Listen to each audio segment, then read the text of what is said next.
Hi kids, my name is Kate Sahalis and I am a Middletown resident. I used to work at Snow School, but now I work over at Russell Library. My husband is a teacher at Middletown High and my kids go to school in the district. I don't have to tell you that we are living through some crazy times right now. But the best thing that we can do is come together as a community and also really think about our mental health and how we're just sort of faring through all of this. So one of the things that I do for my own mental health is hula hoop, which I know sounds crazy, but it works, and here we are. So I'm going to show you a few tricks that I feel like help every hooper to really be able to make the hoop their own and find their own style. Right now, I'm not using your typical hoop that you'd find at like a toy store or Walmart. It's larger and they're generally handmade.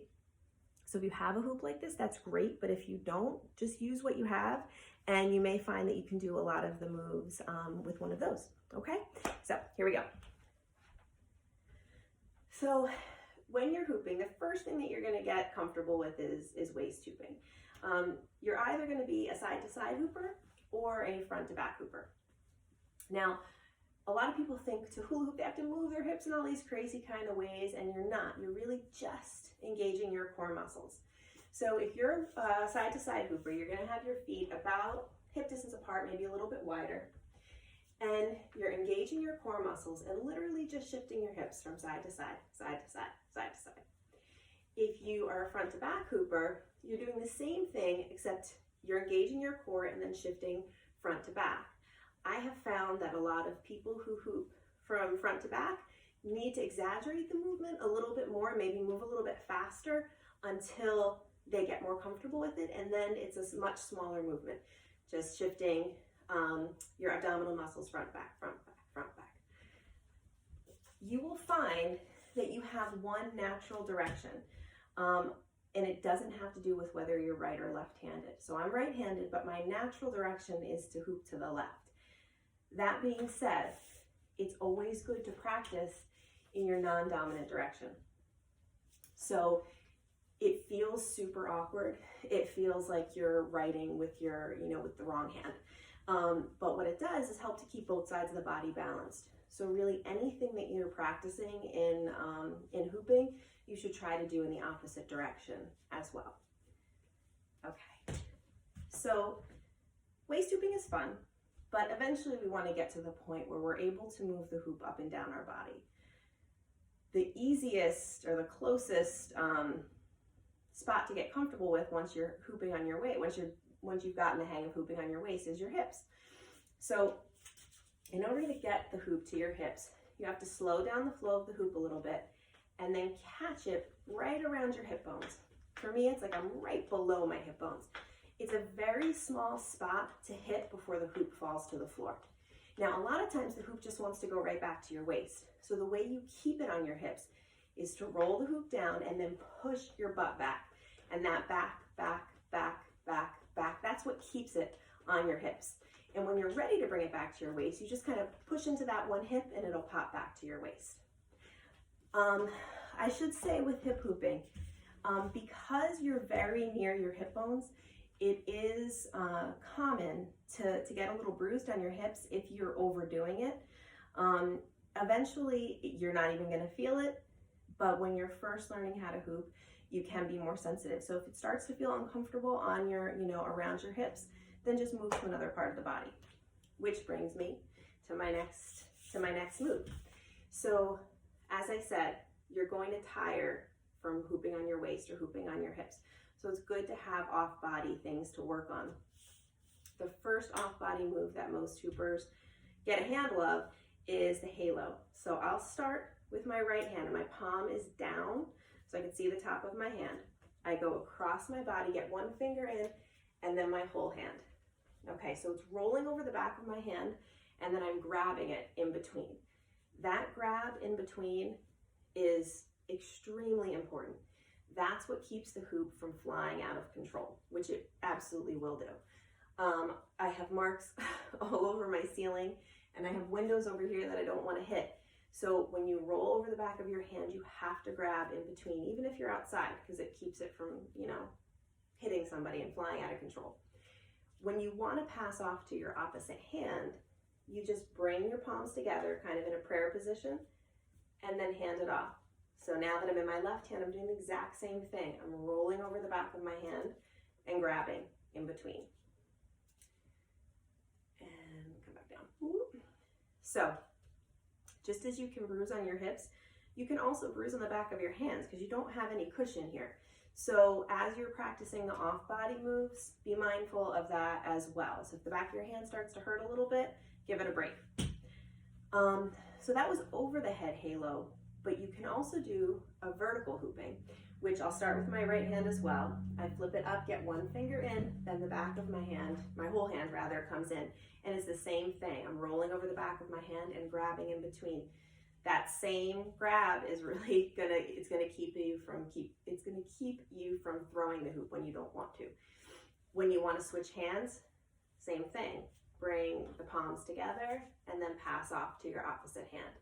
You can even get to the point where you're passing behind your body. Pass off to your one hand, behind, and then over, which is really fun, particularly if you have a lot of space to work in. I don't have a lot of room that I'm hooping in right now, so I have to be careful of what I could hit. Okay, so we did waist, we did hips, we did halo, and then we did vertical hooping. Sometimes though, you're hooping on your body and you want to come off your body all in one movement. So this next move is called the corkscrew. And I really think it's probably the most important move a hooper can get comfortable with, but it's also very tricky to learn.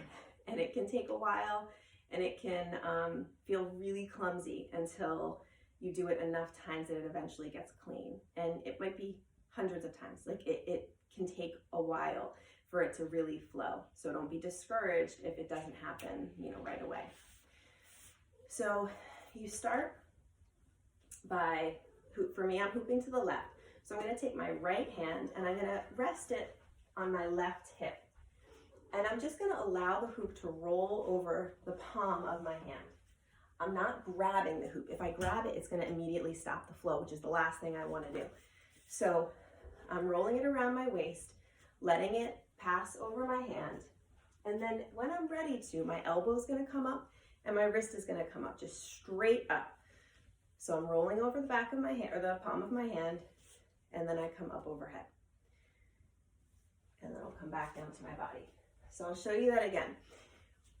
When you're hooping, everything is actually easier to do if you're moving your body in a circle.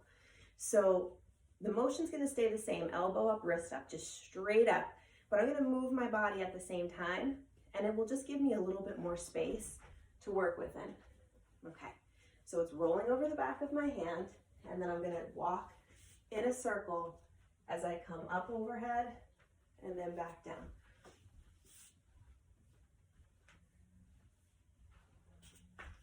Okay. Now, getting off the body is one thing, but then you also have to bring it back on. So once you're up over halo, I'll show you. So the hoop is off my body. Now I'm up in halo position.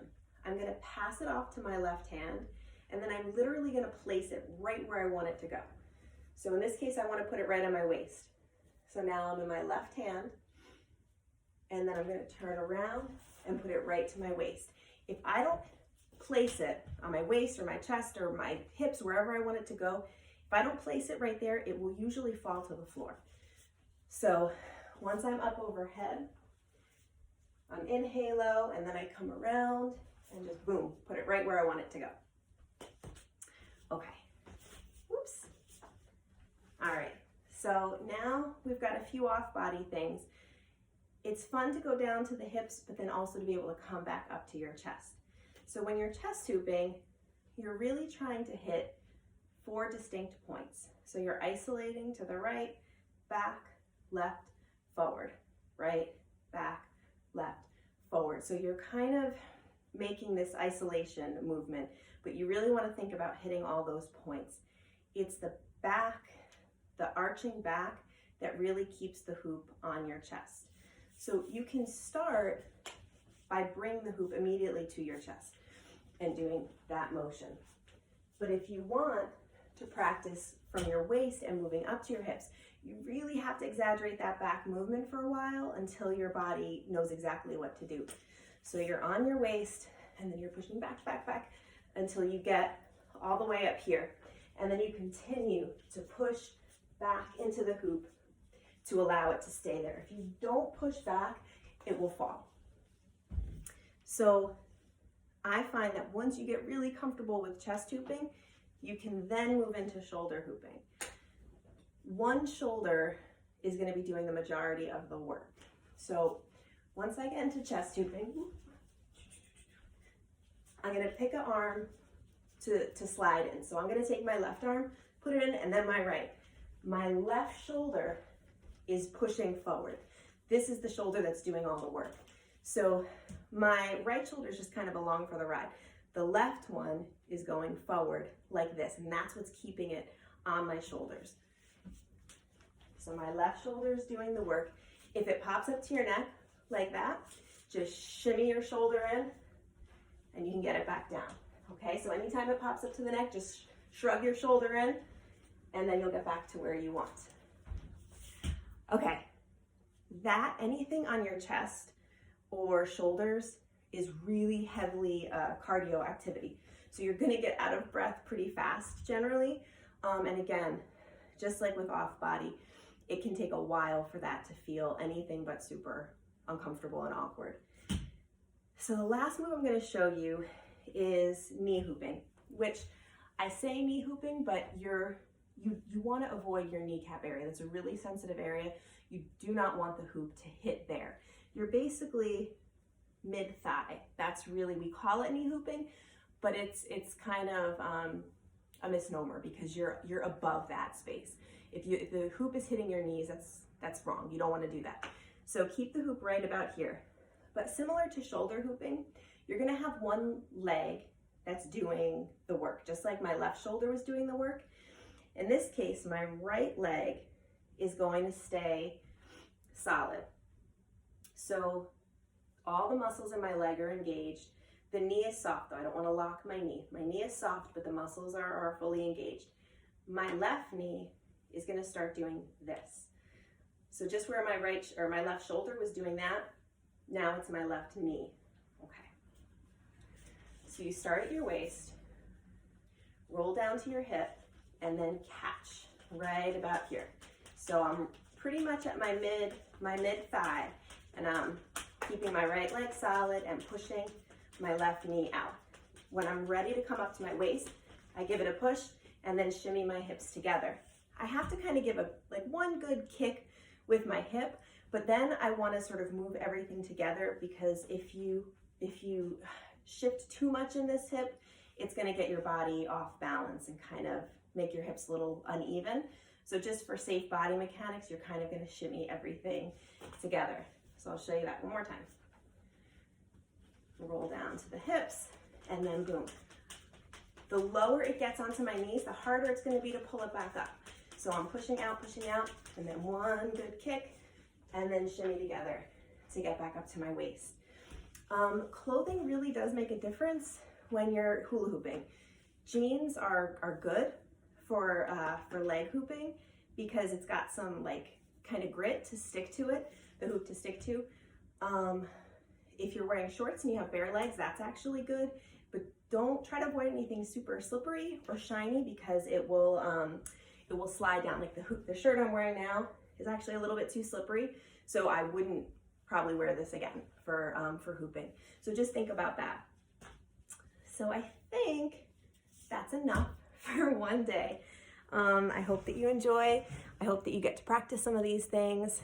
And for now, just stay healthy, wash your hands, be good to each other, and I hope to see everybody back at school and work and with friends very soon. All right, bye-bye.